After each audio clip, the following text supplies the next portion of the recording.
Em nome do Pai, do Filho e do Espírito Santo. Amém. Muito bem, meu querido irmão, minha querida irmã. Agora iniciamos um novo módulo nos nossos podcasts. Vamos comentar acerca da vida dos santos. E hoje gostaria de falar para vocês acerca de um doutor da Igreja que no dia 24 de janeiro celebramos a sua memória, São Francisco de Sales. São Francisco de Sales é um santo francês, um grande homem que se destacou na história da Igreja, em tempos conturbados em que a Igreja vivia neste momento. São Francisco, ele é exatamente do agitado século XVI, entre 16 e 17, porque nasce na data de 1567 e morre em 1622, com 55 anos de idade apenas. A sua vida é um grande luminar para nós católicos. A vida dos santos são uma luz para os nossos olhos, tal como Jesus ensina nos Santos Evangelhos acerca dos santos, dos cristãos que chegarão à santidade, à configuração total, ao Cristo, quando Jesus exclama: "Vós sois a luz do mundo". Sim, os santos são a luz do mundo. Eles iluminam o mundo tal como Ele, o Cristo, veio iluminar as trevas. No dia 21 de agosto, então, se dava o Natal deste grande homem que geraria a Cristo em tantas almas, São Francisco de Sales. Na Alta Saboia, na França, no castelo dos barões de Boissy, aonde se dará o seu nascimento. Seu pai e sua mãe eram nobres, barões daquela cidade. Tinha um futuro promissor. Inclusive, em certa altura, seu pai havia negociado para que Francisco pudesse assumir o cargo de senador na própria cidade. Um homem de grande cultura, de grande erudição. Porém, os caminhos de Deus para Francisco foram diferentes daquele traçado pelo seu pai. Sua mãe, grandiosíssima católica, teve grande influência acerca da vida cristã de Francisco e mais tarde a sua vocação ao sacerdócio e ao episcopado. Era uma família numerosa, de 13 filhos, sendo Francisco o primeiro deles.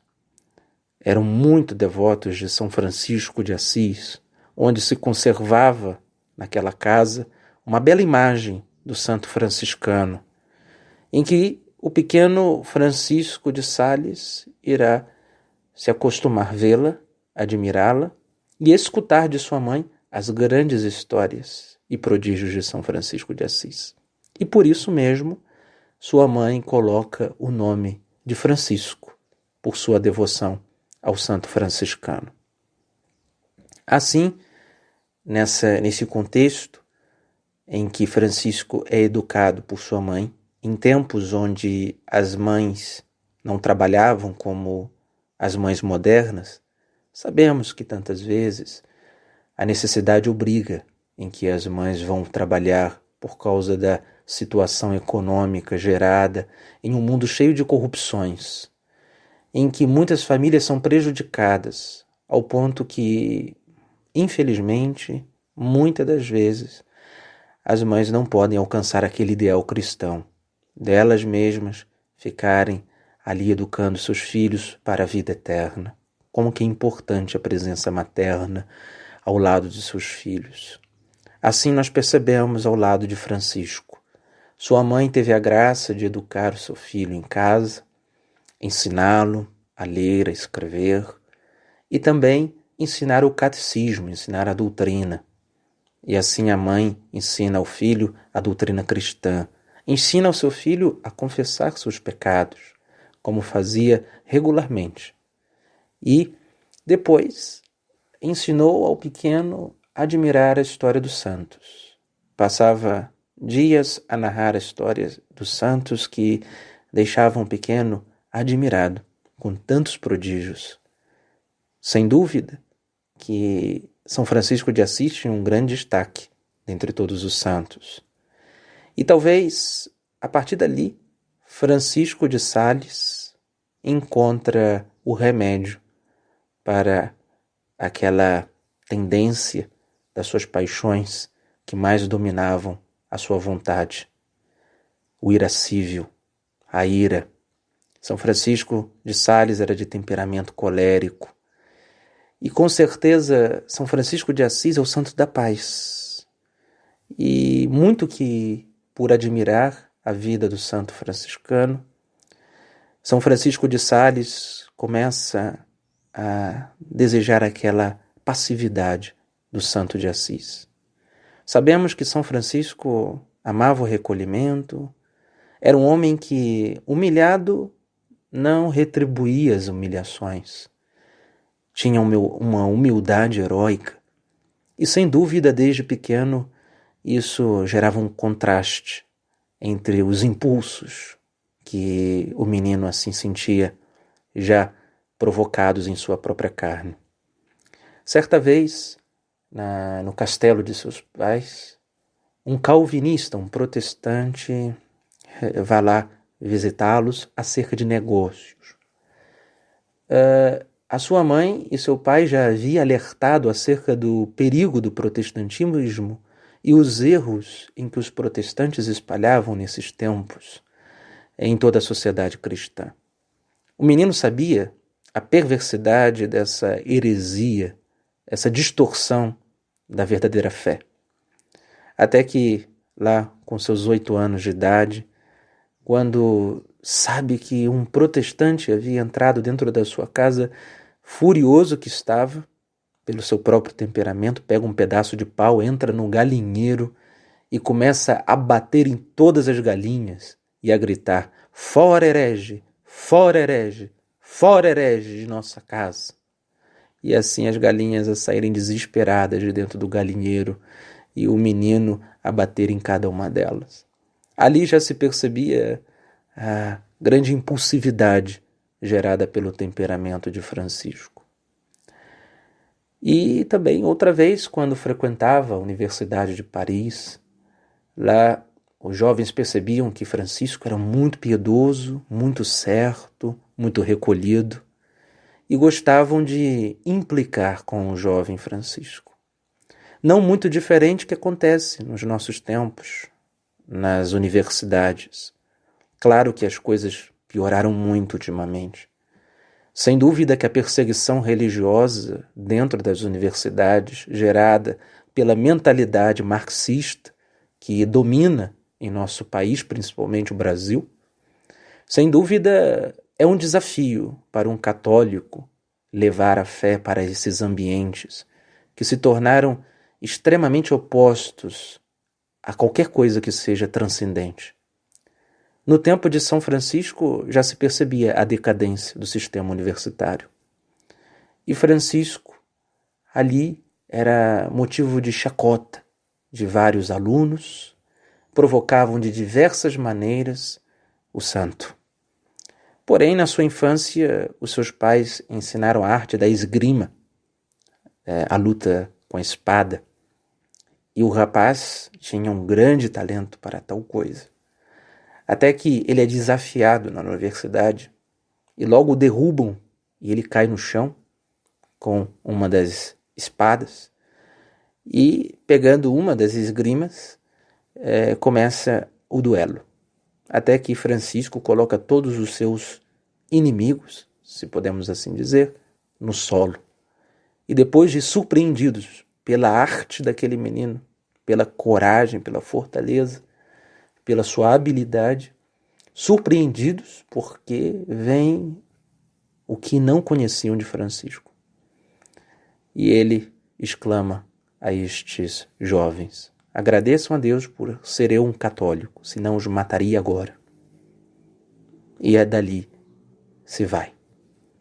Portanto, ao longo de sua vida, Francisco percebe o quanto que deve também controlar o seu temperamento e o quanto lhe atrapalhava no caminho da santificação.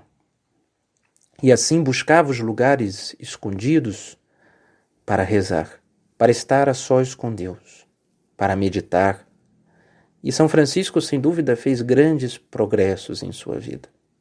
Depois de que foi ordenado bispo, havia muitos assuntos em que os padres, problemas, levavam em sua casa episcopal.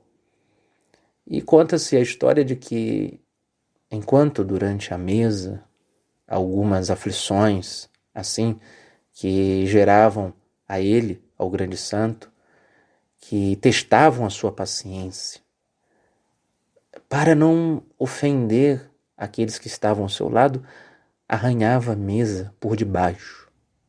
E depois de sua morte foi encontrada a mesa toda lanhada por debaixo, porque ao invés de aplacar a sua ira sobre aqueles que lhe irritavam, preferia ferir a madeira do que ferir as almas.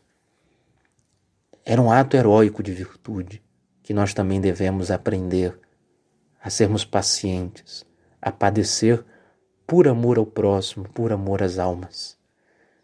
Como certa vez mudou a sua vida para sempre, uma visão que ele teve no Lago de Genebra, quando em Évian apareceu São Francisco de Assis no céu.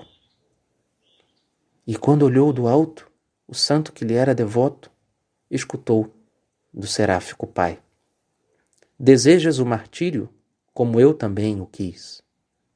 Mas como eu, não terás. Terás que te tornar um instrumento de teu próprio martírio. Dizendo assim, o quanto que Francisco deveria passar por um outro martírio, que era vencer a si mesmo. Assim, meus irmãos, nós também devemos vencer-nos a nós.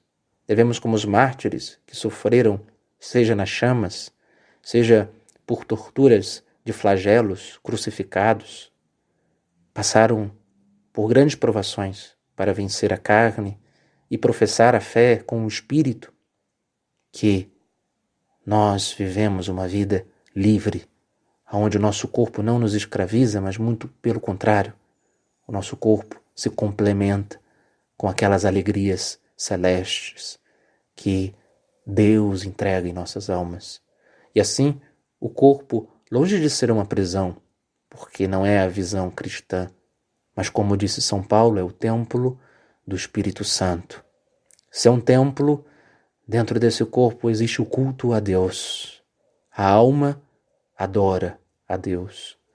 E o corpo assim acompanha os movimentos da alma. E São Francisco de Sales pôde experimentar no silêncio do sacrário, pois passava longas horas. As pessoas ficavam admiradas.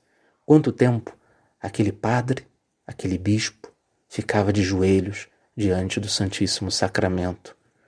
E devemos aprender com os santos, de onde a paz está, de onde as nossas aflições alcançarão aquela paz em que Jesus ofereceu na barca de Pedro, quando agitada pelas ondas. As nossas almas são como aquela barquinha em um mar agitadíssimo. E ora é o irascível que agita para cá, ora o concupiscível para lá. Porém, temos que ter confiança no Mestre, que dorme lá no fundo da barca. Jesus, que dorme lá no fundo da barca, num sono tranquilo, enquanto os apóstolos, na proa do barco, estão aflitos, desesperados, quase a perderem a fé, até que são repreendidos por Jesus, quando desesperados vão ao seu encontro. Jesus os repreende pela pouca fé que tinham. O que deviam fazer? Deviam dirigir-se àquela parte mais profunda da barca, aonde o Senhor descansava. Nós devemos, nas aflições que as nossas paixões movem os nossos afetos para cá e para lá, a nossa vontade, que o tempo inteiro é sacudida por essas ondas impetuosas, o que devemos fazer? Devemos dirigir para a parte mais profunda dessa barquinha, a nossa alma, o nosso espírito. Lá aonde Deus